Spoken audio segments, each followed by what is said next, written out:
Hello everyone and welcome to my quick review of the Insta360 X4. I've had this camera for about a year now, and today I'd like to go over some of the pros and cons and give you a general idea of if I think it was worth it. I got this camera to replace my old Insta360 X4, which I really liked. Unfortunately, one day I took it for a swim in the ocean in its official cage, made sure everything was closed, this wasn't popping open as it used to, but somehow water got in. I'm probably the only person in Korea trying to capture body surfing footage, so maybe this is a me problem.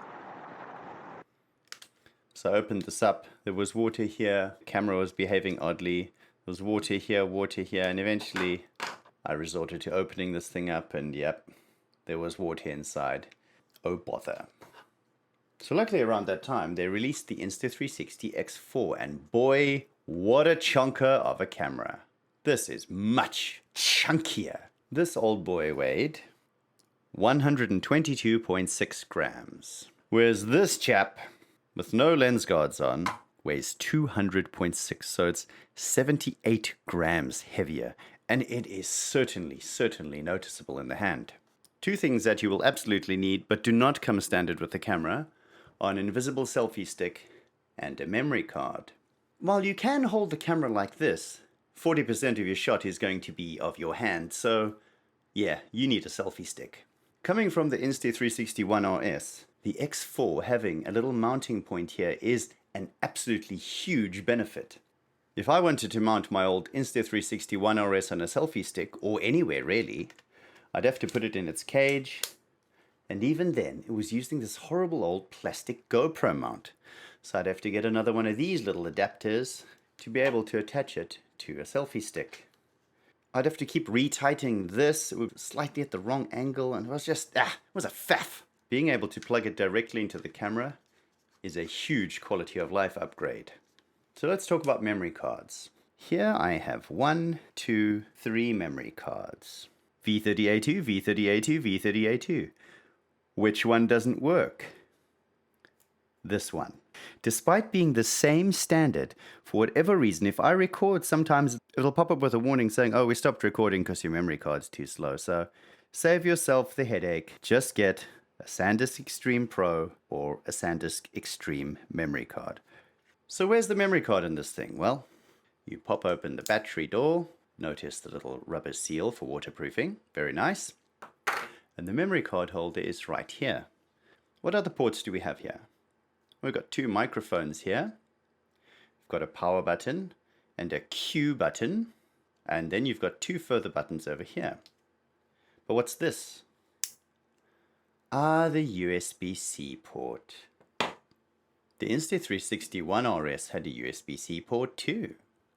I'm sad to say that this USB-C port is just as useless as this USB-C port was. Which means that you can't plug a USB-C microphone directly into this. You're going to need another camera adapter. Like this. But wait, isn't that the same as the Insta360 X4's? No, of course not. It's totally new for the X4. And why? Because the mounting hole is a different size. There is one other difference, however. As hard as it is to believe, this camera, with its extra mic adapter that you had to purchase separately, could only record in mono audio. It couldn't record stereo audio from an external mic. And I know you're thinking, what? Why? I like to record transmitter 1 audio on the left track and transmitter 2 audio on the right track. You couldn't do that with the X4, which is just frankly ridiculous. So at least there's that. So fine, you need to add this. But then, of course, you're not just adding this, are you? No, because even this doesn't let you plug in a USB-C mic. Although it does have a charging port at least. You're going to need to buy an external mic like my trusty old DJI Mic Mini. And yes, I did end up buying an extra transmitter and the charging case because I like this set so much. I really like that you can leave the USB-C port on when you're charging. Okay, so you need this. And then, of course, what do you need? The cable. Oh, but then you also need some way to attach this to the camera or the selfie stick because otherwise it just flops around and gets in the shot. Conveniently available for another $20, $30 each time. Or you can look at the link down in the description for my horrible 3D printed one that I designed. So let's put this all together. Okay, so I put this in here, wrap this in here, otherwise the cable flaps around in the wind, like so. Okay, wonderful. And now you've got wireless audio for your nice fancy camera. I hope in future iterations they fix this, because this is frankly ridiculous. We've also gone from 200.6 grams to 236.9 grams. So this just keeps getting heavier and heavier. Okay, so how much can you record on the Insta360 One X4? Well, it all depends on which mode you're in. The modes I use the most are 5.7K 30 frames a second, just because it looks nicer. This is a 512GB memory card. If I record in 5.7K plus at 30 frames a second, I get 7 hours and 50 seconds of footage, roughly. Let's switch that to 8K 30. It's dropped to 5 hours and 12 minutes. Really does use a lot of space. What about 5.7K 60, the other mode I use? It's the same amount of data as 8K 30. I use 5.7K 60 when I'm going downhill or when I'm going fast. In general, I'll use 5.7K 30 because it captures more detail and it doesn't use as much space as 8K 30.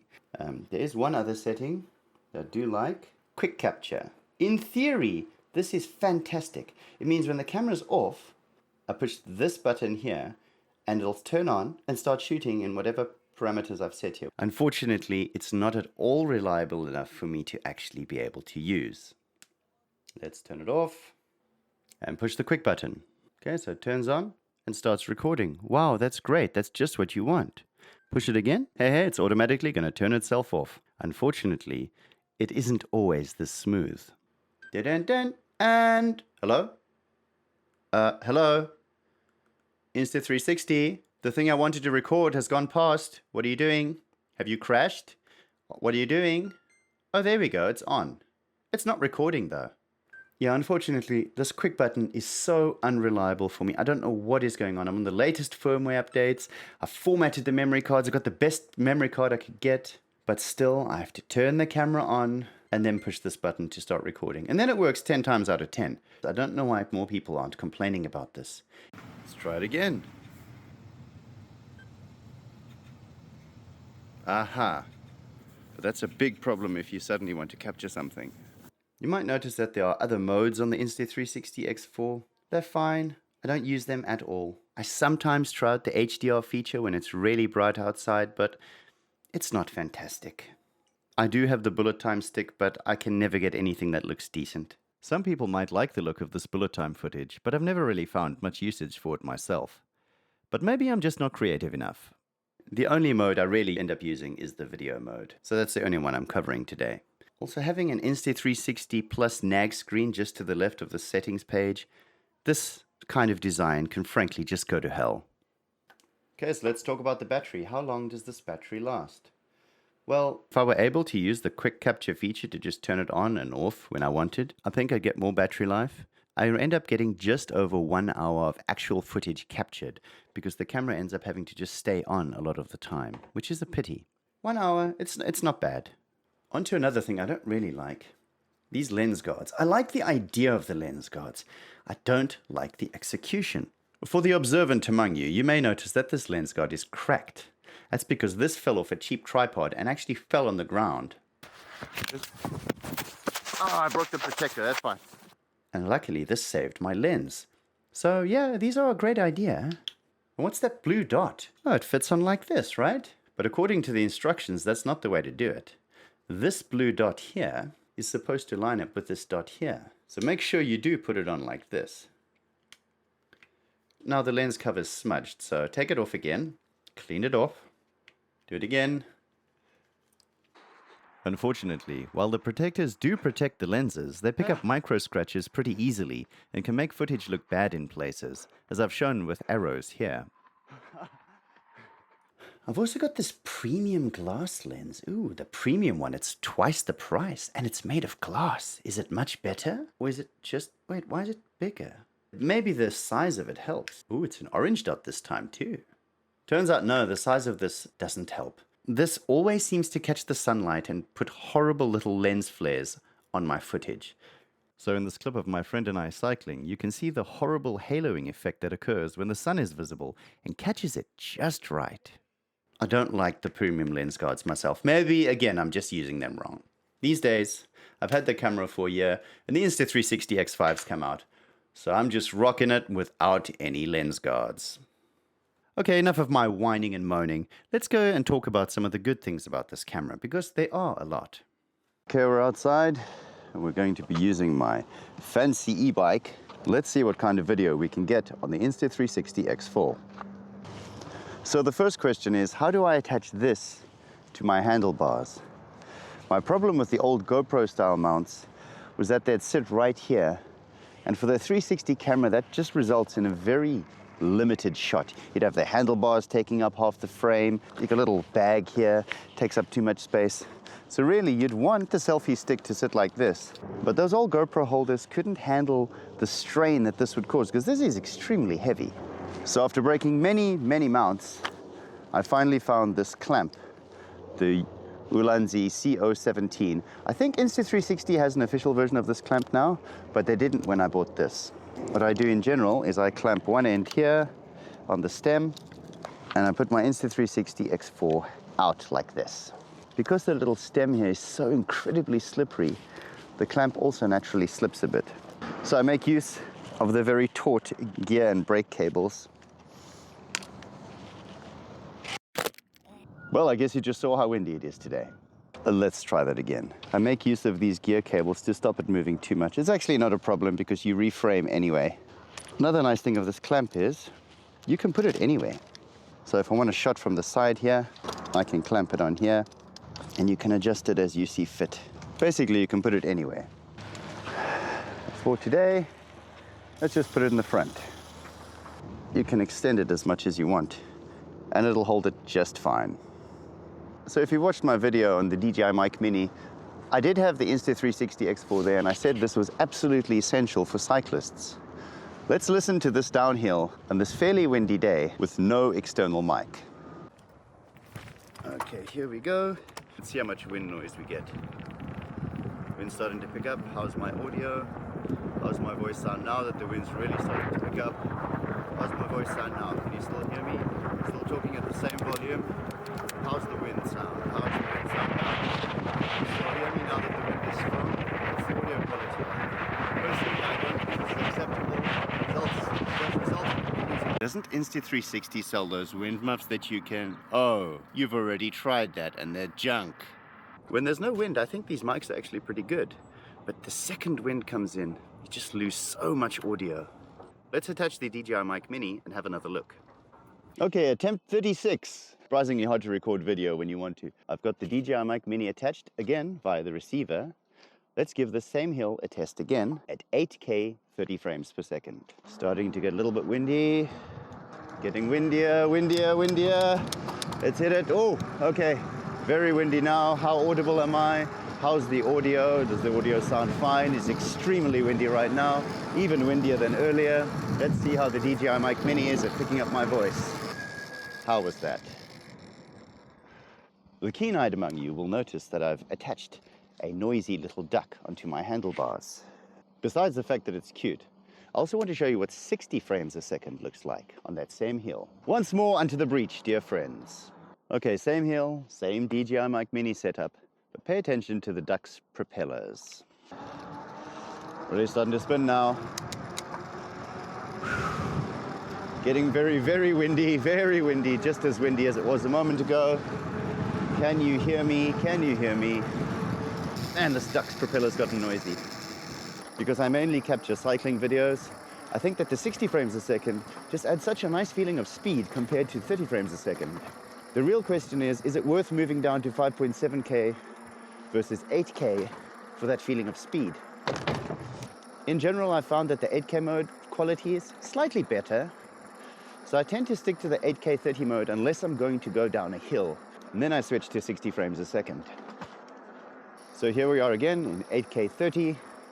Let's see how it looks. Pretty much the same scenery as when I was in 5.7K 60 frames a second a moment ago.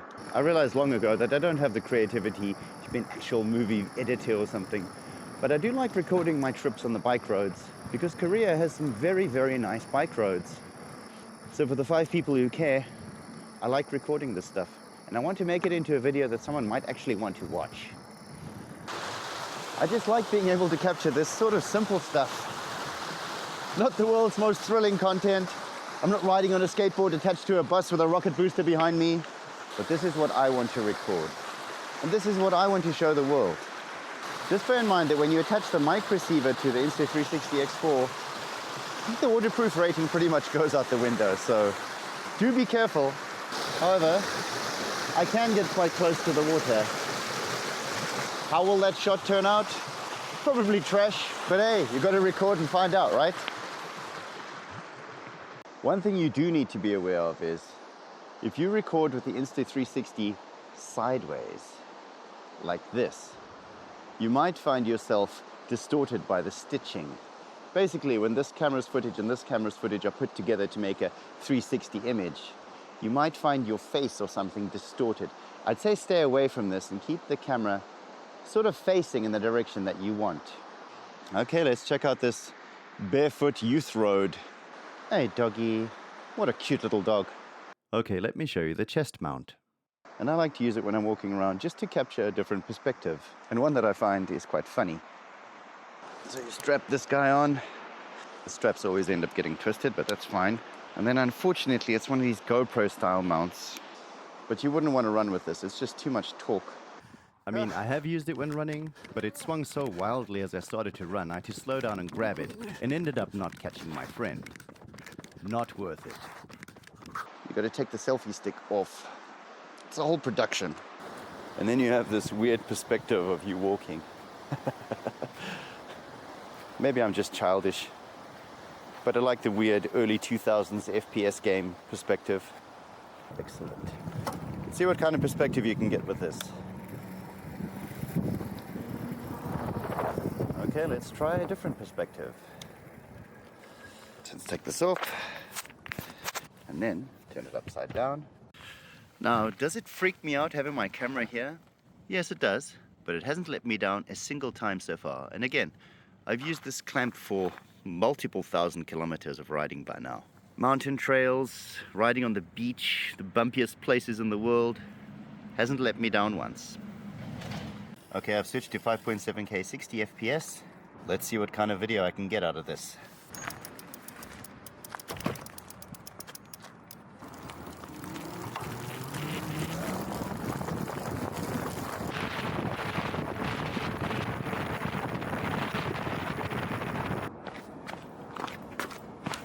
I didn't attach the mic, so you might not have heard anything useful there, but how was the shot?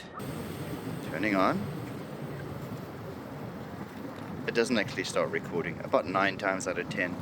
I don't know why. I've low-level formatted the memory card, formatted it again, it just doesn't work. And what happens now is it's locked up for a while. So whatever I wanted to capture has long gone. Because when I'm cycling, things go by so quickly that I end up just leaving my camera on and then recording when I want to. And it's not the memory card. I've got the memory card that I got from Insta360. It just doesn't work, man. Is it one of those things where it's just affecting me, or is it that nobody's talking about it again? On the subject of jankiness, I bought this battery and charger from AliExpress. And it actually works pretty well. It lasts almost as long as the official Insta360 battery. Prob T. One thing I would say is it looks like it's got waterproofing, but I wouldn't trust this at all in the ocean. I only take the official accessories in the ocean. And to make the jank full circle, went ahead and bought a USB-C charger from AliExpress that runs off 24 volts. It does explain this bundle of wires at the bottom here. Okay, we're charging this as well. We're on 17% when we started. No matter where you go, the curse of the Pigeon follows. Okay, 15 minutes later, 41%. That's good enough. And now for something completely different. Okay, we're doing stupid stuff again. The drone's just been repaired and we're going to put this bracket on it. See if it can fly with my 360 camera. I won't be flying it high, very low in fact. I don't like these GoPro mounts. Give me a 1/4-inch mount any day. Oh, is this even going to be able to take off? I doubt it. Let's get further back.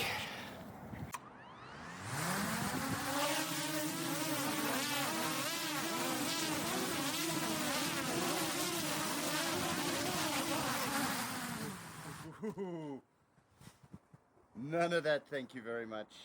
Time to go home and finish up this mini review. Okay, so how do you edit these videos? Well, you go into Insta360 Studio. I will select the files. This is both the best feature and the most time-consuming part of owning a 360 camera.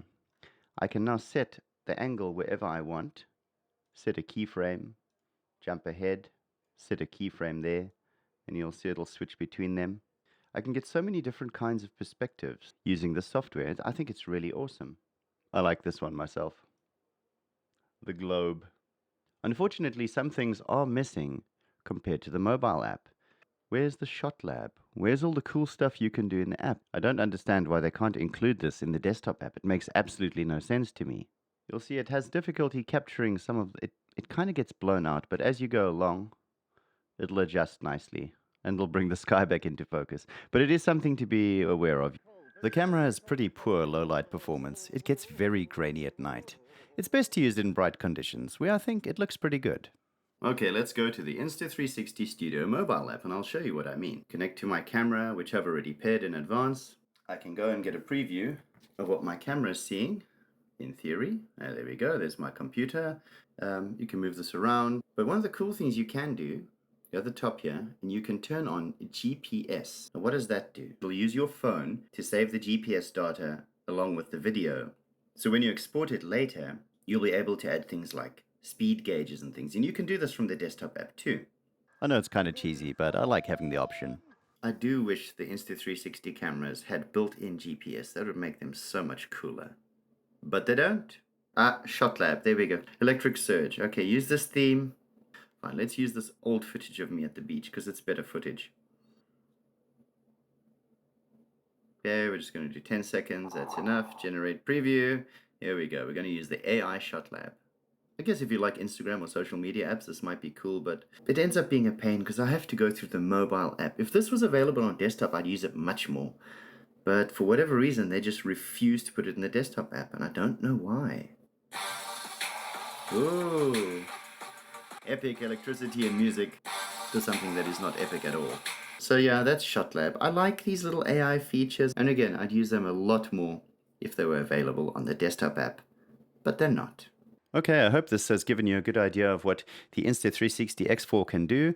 I do recommend getting this camera. Now that the Insta360 X5 is out, maybe give that a look instead, but the Insta360 X4 still does a really good job for what I need it to do. It's not perfect, it's pretty terrible in low light, but if you're out in the daytime, you want to catch some action footage, it just can't be beat. Thanks for watching, and I'll see you next time. Cheers.